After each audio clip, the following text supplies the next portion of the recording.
Imagine trying to read a book with no chapters. Confusing, right? The same applies to history.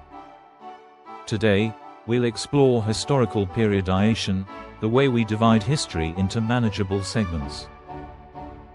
Periodization helps historians organize events and understand changes over time.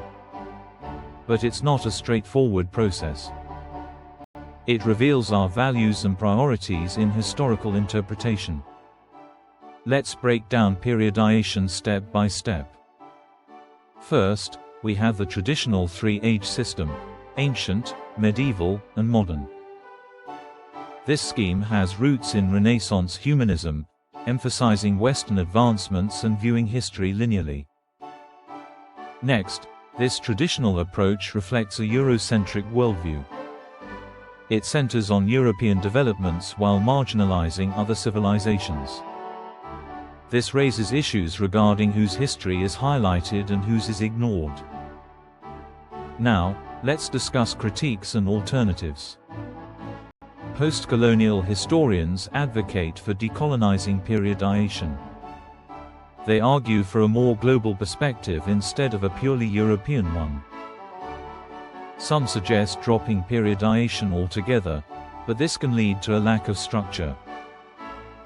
We must develop inclusive systems that acknowledge all histories.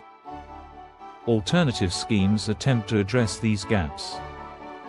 World systems theory, for example, focuses on economic changes influencing global history. It identifies periods based on trade and economic integration. Other alternatives include eclectic and regional periodization. These emphasize diverse historical rhythms that can differ across regions. Understanding periodization is crucial for teaching history effectively. It shapes what narratives we create and what connections we establish. In summary, the way we divide history matters. The traditional three-age system reflects Eurocentric assumptions that can limit our understanding. Consider alternative approaches that support a broader view of history. Challenge the norms of periodization, and think critically about its implications. Now, it's your turn. Reflect on how you've learned about history.